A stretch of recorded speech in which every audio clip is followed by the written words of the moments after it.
Well, we now have the box all glued together, and we've hit kind of an exciting part of the project because now we got to start doing the final few cuts and processes on the project to finish it up.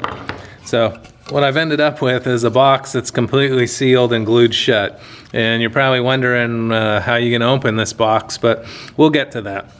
The next step that we need to do is start trimming up the top so that it's all flush and perfectly even. Flush is just a term that means even in our lingo. So what we want to do is we're going to want to cut all of this extra hang off, this little section here. We want to cut all of that off so that we can have only a tiny little bit of wood left to flush trim. The flush trim bit is not a huge cutting bit, and it's designed for just cutting off taking small bites of the wood. So we want to get the wood prepped so it's ready for that.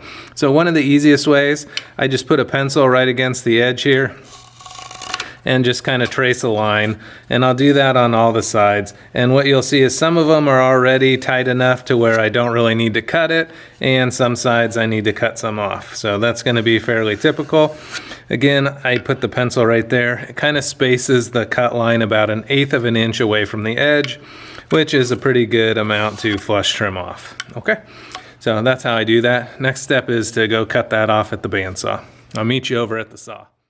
Okay, we're ready to get the bandsaw set up and make our cuts. It's a fairly simple procedure. I know I told you to always keep this guard down real low, just above the workpiece. In this case, we're going to have to raise the guard up quite a bit because we need it to clear the box.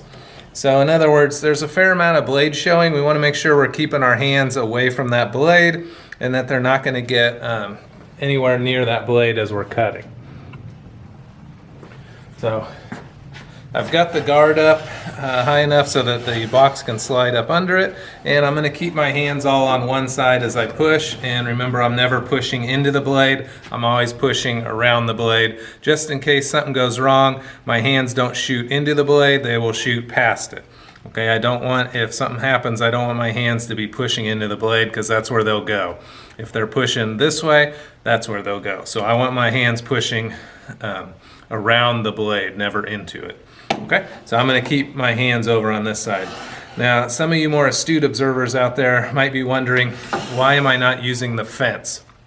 And I'm not using the fence because the fence assumes that things are parallel. And when we glued the box to the top, we didn't account for making it parallel. So it may or may not actually be parallel. Usually it's not going to be perfectly parallel.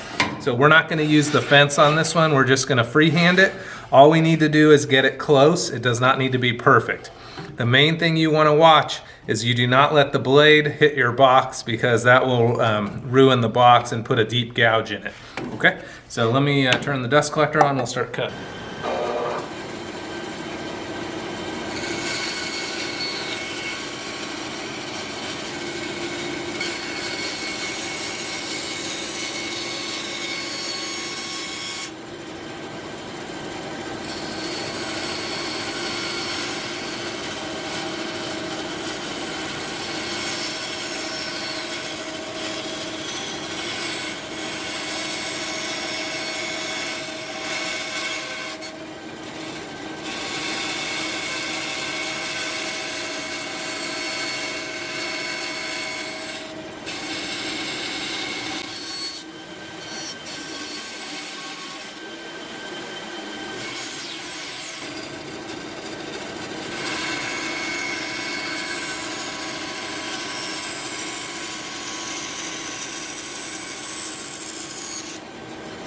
So, not sure how well it came across on the camera, but I did want to bring up a couple of points that are important. So I don't know if you saw, but a couple times it kind of jumped.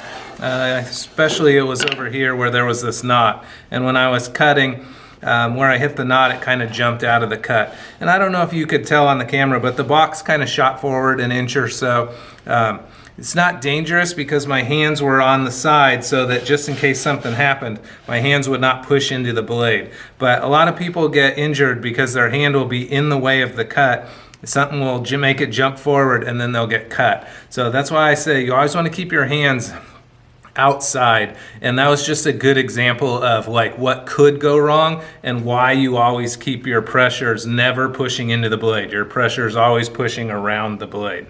At the end there, I wanted to show you an alternative. If you did need to hold something on both sides, meaning like I wanted to have pressure on this side too, it's very easy to just grab a scrap stick or a scrap board or a push stick and go ahead and push, and that way my hands are still pushing around the blade and not into it. So even though the pressure of the stick is pushing basically right into the blade, my hands are not in danger of going in the blade if something goes wrong.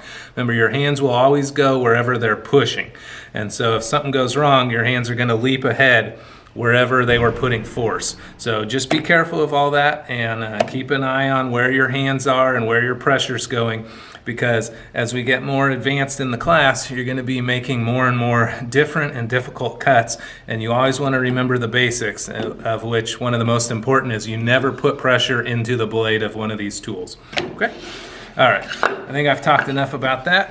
Now we're going to go flush trim this top all even, and we're getting close to finishing. We'll be using the flush trim bit here to cut all of these little ridges to be perfectly flush with the box. That will clean up our box and make everything perfectly flat. So we'll be using this flush trim bit right here to do that. It's a simple bit with a cutter and a bearing on top. The bearing and the cutter are exactly even, so the cutter will keep cutting until the bearing hits something. So in this case, since the bottom sticks out farther, the cutter will cut this until the bearing hits the box, which will stop the cutting action and therefore make the top and the box itself be exactly even or flush.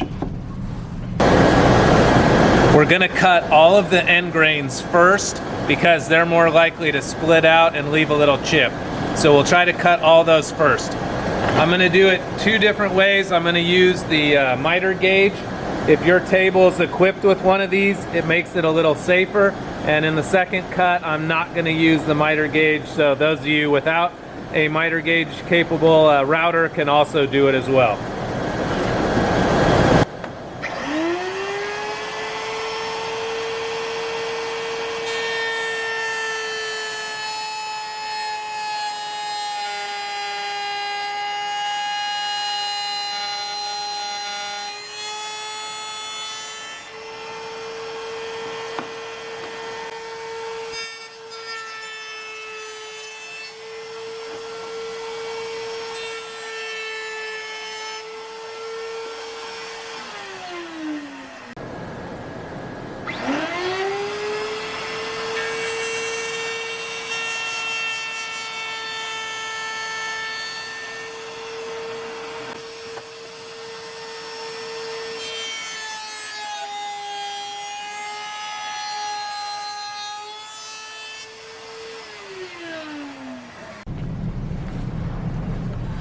For the rest of the cuts, I'm going to have you focused on seeing myself as I do the cut. I wanted to point something out. So I always teach that your fingers and hands and pressure should never be going directly into the cutter. Unfortunately, on a couple tools, you can't really avoid that from happening. The router is one such tool. We need to be putting pressure against that bearing. That's what actually keeps us safe. At the same time, if something were to go wrong, our hands would go into the cutter. So we have to mitigate that by using a couple of different safety practices. One of the things that I'd like to show you is we want to keep our fingers tucked up and back out of the way. No sense having any extra danger. Farther away, or the farther out I have my fingers, the closer they are to the cutter. We want to avoid that. So tuck them up and back and out of the way. The other thing that you're going to see me do is I'm going to pinch my elbows against my side, and I want to get in that habit. And it's a little tough to get used to that. But the whole point is that if this grabs and pulls the box, I want my arm to be stuck to my body. I don't want it to be able to easily get pulled in. So what I need to do is give me time to react. I'll tell you, I've seen a lot of kickbacks, and the board usually moves about 6 to 8 inches before the people get that oh my god reaction and pull their hands back. So you need to give yourself time. If you are within that range, unfortunately, you probably will not be able to move quick enough to get your hands out of the way. So we need to buy ourselves a little time. So one of the ways I like to do that is pinch your elbows, and you want to actively kind of keep that in your mind as you're cutting, that those elbows are getting pinched, that way making it hard to pull your hand away from your body, and thus the tool has to pull your whole body in, which will be much harder to do, especially because I'm going to stand in a stance that keeps that from happening. So when you work on this, keep your fingers back. I already did this bottom one, so I'm going to do these two sides over here. I'm going to keep my fingers back. I'm going to keep my elbows pinched to my body, and as I move, I'm kind of moving my body. I don't know if it comes through on camera, but I'm just shifting my waist around, my hips around to try to get that. I do not really want my hands pushing into that cutter. So it's kind of a complicated little thing, but I highly recommend training yourself to do this, because once you train yourself, it'll become second nature, and then you'll have that thought in the back of your head, oh, my hands are pushing into the cutter, stop and come up with something else. It's a very easy way to be able to push the pressure into the cutter and at the same time minimize the risk that you're facing. So I'm gonna go ahead and turn the dust collector on, and we'll make this cut.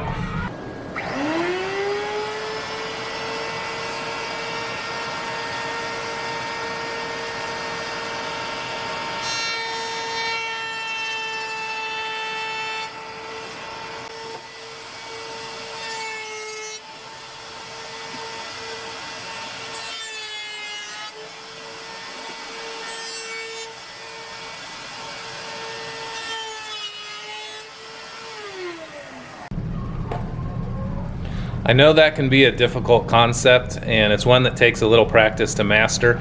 I highly encourage you to build good habits into your working environment, because as a woodworker, you're going to make hundreds, if not thousands or tens of thousands of these cuts over your career. That's a lot of chances where something could go wrong. So the more safety you can build in, that you just do automatically, it gives you what we call layers of protection. So just in case something goes wrong, you'll have another layer of protection to protect you. So I highly encourage you to practice that. I know it's kind of a complicated concept, and it does take practice to build that into your routine. It's highly worth it. I really, really recommend it.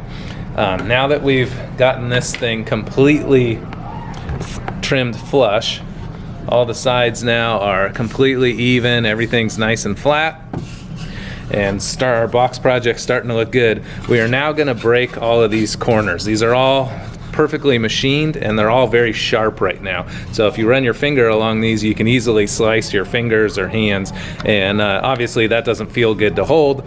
So we want to break these corners off and give it a little more artistic look, and at the same time make it more functionally appealing to people that are going to be grabbing this box. So our next step will be to break all these corners. We're going to be doing a router job very similar to this one, and we'll be employing the same kind of safety. So to give you another chance to work on those skills. I'll see you over at the other router. We're now over at the Roundover Router, and we're going to round over all the edges of the box. On this box, we're going to round over every single corner of it except for the bottom of the box. I'd like to keep the bottom with that nice, precise, sharp edge. It just has a nicer look to it, and you won't be picking the box up from the bottom, so we shouldn't need to worry about the sharpness of it. On this tool, I have the fence backed away from the router just so you can see the first cut or two. Normally I would keep the fence right up against the router on this one for safety, and that's what I'm going to switch back to in a second. But I wanted you to get one clear shot of what it looks like rounding it over, and then after that I'll move the fence back. So as before, I'm going to start with the end grain. I want to make sure my elbows are pinched against my body and my fingers are tucked in. I'll show you that as we get closer to it. One of the things I wanted to mention is whenever you're doing a corner here, I can do this corner in one of two ways.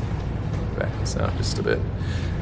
I can run the box through this way, and that will get that corner.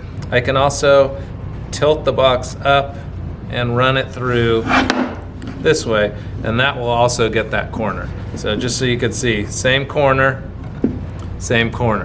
depending on how I hold this box. Okay, so I could do it that or like this. I recommend doing both for every corner. It just tends to give it a more perfect rounded over look. Sometimes if you just do one, it'll look a little lopsided.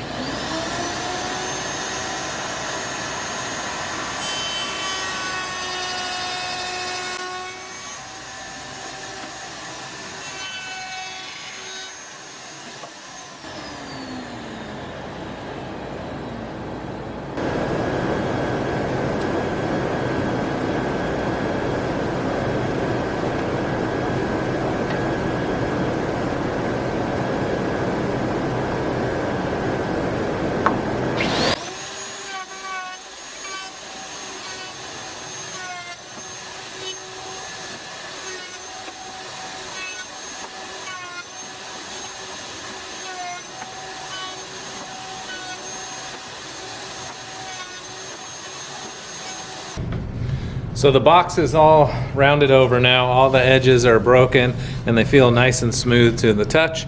We're about ready to cut the top off, but I want to do one last step before I do. When I cut the top off, it will be hard to sand this thing and get the top and the bottom to be perfectly even. So what I'm going to do now is just drag it over to the sanders, and I'll use the random orbits, and I'm going to go through the whole outside of the box and make sure everything's sanded perfectly.